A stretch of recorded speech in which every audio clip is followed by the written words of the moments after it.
Hello friends, welcome back again in e notes. तो DME का unit 3 हम पढ़ रहे थे जिसका नाम है design of belt rope and chain drive.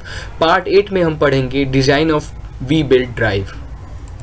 Okay, so we belt and rope drive. सबसे पहले तो हम वी बेल्ट ड्राइव के बारे में डिस्कस करते हैं। वी बेल्ट ड्राइव क्या होता है? V belt is mostly used in factories and workshop where a great amount of power is to be transmitted from one pulley to another when the two pulley are very near to each other।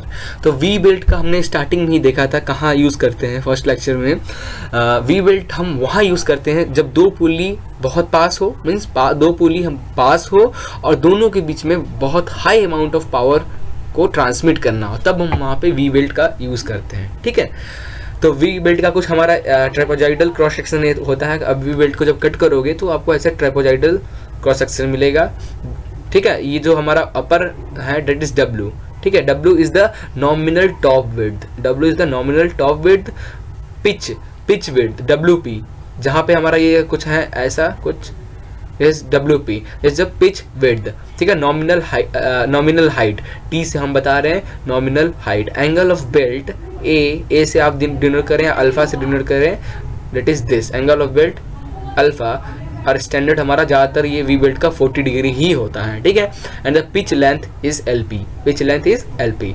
Now ये हो गया we belt का, कैसे we belt का क्या है। अब मैं आपको वी बेल्ट एक बार दिखा देता हूँ गूगल पे, ताकि आपको थोड़ा बहुत ध्यान में आ जाए, 3D में समझ में आए कि वी बेल्ट कैसा दिखता है। फिर हम वी बेल्ट की डिज़ाइन करेंगे और उसका सिलेक्शन ऑफ वी बेल्ट कैसे करते हैं उसका वो देखेंगे। ओके, तो ऐसा कुछ वी बेल्ट आपका दिखता है। ठीक है, ये देखो, ये आप देखो बहुत बार आप देखे होगे कि वी बेल्ट यूज़ करते हैं। तो उसका क्रॉस सेक्शन देखोगे ट्रेपेजॉइडल टाइप का दिख रहा है, दिस इज पुली। ठीक है, ये आपका वी बेल्ट है, देखो वी शेप में है। ठीक है, तो स्टैंडर्ड जो वी बेल्ट आपका कुछ इस तरह दिखता है। और कॉक्ड वी बेल्ट आपको इस तरह मिलेगा। ऐसा ऊपर क्रॉस सेक्शन उसका ट्रेपेजॉइडल ही होगा, बट ऐसा ग्रूव गियर टाइप का ऐसा ग्रूव बेल्ट में भी कटा हुआ मिलेगा। ठीक है, मैं और दिखा दूँ आपको, एक ये देखें, ये गिफ्ट देखें आप, ये कॉक्ड वी बेल्ट है ये। ठीक है, यहाँ क्रॉस सेक्शन तो आपका इसका वी टाइप का ट्रेपेजॉइडल टाइप का दिखेगा, बट यहाँ पे गियर होने के कारण इसे यहाँ पे भी वी शेप बना हुआ, ट्रेपेजॉइडल शेप बना हुआ है। ये भी हमारा एक टाइप का वी बेल्ट है। ठीक है, ये यहाँ पे यूज़ हो रहा है, यहाँ पे यूज़ हो रहा है, ये सब वी बेल्ट है हमारा। Okay, now ratio of driving tension for we belt. ठीक है, वी बेल्ट का रेशियो ऑफ ड्राइविंग टेंशन क्या होगा? नाउ R1, ये हमारा वी बेल्ट का ट्रेपेजॉइडल सेक्शन हो गया, दिस इज 2 बीटा। ठीक है, अल्फा प्लस अल्फा या फिर बीटा ले लो आप, जो भी ले लो, 2 बीटा। ठीक है, सो ये दोनों के बीच का एंगल कितना है? 2 बीटा। ये हमारा वी बेल्ट है, ये R1 और R2। R1 is the normal reaction between belt and side of the groove. ठीक है, is R1। R total reaction in the plane of groove, total reaction plane of groove, that is R। Mu coefficient of friction between the belt and sides of groove. ये देखो एक ऐसा कटा हुआ, जैसे मैंने अभी कॉक्ड वी बेल्ट दिखा था, फिर थोड़ा गैप में ऐसा कुछ बना हुआ आपको मिलेगा, जैसे कि कुछ ऐसा। ठीक है, फिर ऐसा कॉक्ड टाइप का वी, आपको ऐसा आपको वी बेल्ट, ऐसा गियर टाइप का वी बेल्ट मिल जाएगा। यहाँ पे वही बात कर रहा है। Now resolving the reaction vertical to the groove. ठीक है, resolving the reaction vertical to the groove, vertical के रिएक्शन कर दो तो वर्टिकल में आप देखोगे ये बीटा किस बना रहा है। Therefore R is equal to R1 sine beta plus R1 sine beta, दोनों के लिए रिएक्शन। ठीक है, therefore R is equal to 2R1 sine beta और R1 is equal to R upon 2 sine beta, where R is a normal reaction between belt and side of the grooves and beta is the angle between this. ठीक है, now also we know that the friction force, frictional force क्या होता है? 2 mu R1 for this, so 2 into mu into R1 की जगह पर हमने क्या पुट कर दिया? R upon 2 sin beta, R1 की जगह पर। ठीक है, therefore frictional force FF is equal to mu R cosec beta, sin beta था अब गया तो cosec बीटा, ट्रिग्नोमेट्री यूज किया, तो फ्रिक्शनल फोर्स हमारा क्या बन रहा है? Frictional force is equal to mu R cosec beta. ठीक है, कॉशेक बीटा। तो ये हमारा इसके लिए आपको डिजाइन डेटा बुक में मैं एक बार चेक करके बताता हूँ। आप इसका फॉर्मूला आपको कुछ बुक में, नॉर्मल फ्रिक्शन का फॉर्मूला आप पता हो म्यू आर होता है, ठीक है। तो आपको ये सब कुछ फॉर्मूला आपको पता होना चाहिए, ठीक है। हर फॉर्मूला नहीं मिलता है, तो यहाँ पे ये फॉर्मूला आपको शायद डिज़ाइन डाटा बुक में मिल जाए, बट हो सकता है फ्रिक्शन का फॉर्मूला आपको ना मिले, ठीक है। तो आपको पता होना चाहिए। तो ज़्यादा कुछ नहीं, वी बिल्ट में सिर्फ 2 ही टॉपिक है। वी बिल्ट क्या होता है, ठीक है, हमारे सिलेबस के अकॉर्डिंग। तो एक फॉर्मूला फ्रिक्शन फोर्स के लिए और R1 normal reaction between belt and side of group, एक फॉर्मूला ये हो गया, एक फॉर्मूला ये हो गया, ठीक है। ये 2 फॉर्मूला याद है, बस यही हमारा काम आता है जब हम इसका न्यूमेरिकल सॉल्व करते हैं। बाकी लेंथ ऑफ बेल्ट वही पुराना वाला फॉर्मूला लगाएंगे जो हमने प्लेन बेल्ट में, फ्लैट बेल्ट में यूज़ किया, जो फ्लैट बेल्ट में किया सेम ही करेंगे, बस इसका फ्रिक्शनल जो है ये चेंज हो गया, ठीक है। बाकी सब कुछ सेम रहेगा फ्लैट बेल्ट की तरह, उसका लेंथ, उसका डायमेंशन, सब कुछ, ठीक है। Now selection of V belt, we belt का सिलेक्शन कैसे होता है और कैसे करते हैं किसी वर्क के लिए। In practice the design has to select a V belt for a catalogue of the manufacturer, ठीक है। मैं जिसको वी बेल्ट चाहिए वो मैन्युफैक्चर, उसका एक कैटलॉग बना होता है, आपको डिज़ाइन डाटा बुक में भी कैटलॉग मिल जाएगा। उस कैटलॉग के अकॉर्डिंग आपको वी बेल्ट बनाना है। फॉर एग्जांपल आपको इतना लोड ट्रांसफ़र करना है तो उसका वी बेल्ट का लेंथ कितना होना चाहिए। तो the following information is required for the selection. तो आपको बेल्ट का वी बेल्ट अगर आपको सेलेक्ट करना है तो ये सब डाटा आपके पास होना चाहिए।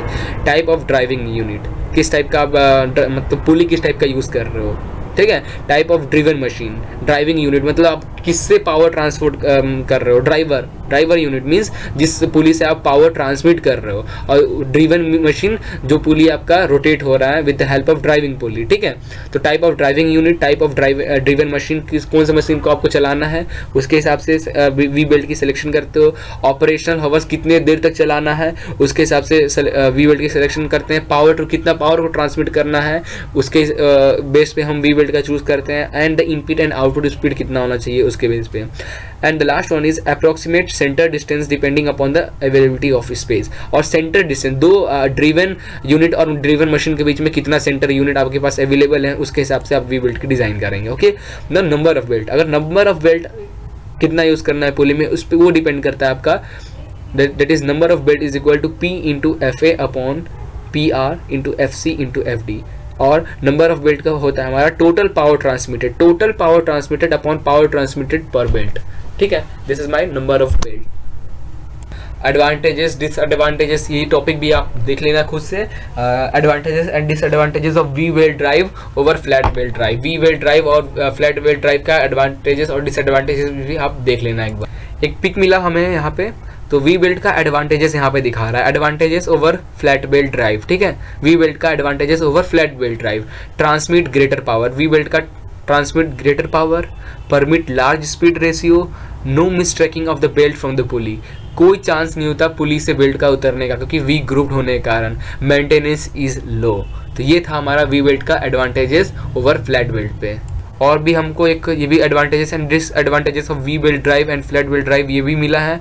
एडवांटेजेस क्या है, the V belt drive gives compactness due to the small distance between centre of pulley. 2 pulley के बीच में डिस्टेंस कम होता है जिस कारण कॉम्पैक्ट मतलब मिस इजिली होता है उसको हैंडल करना।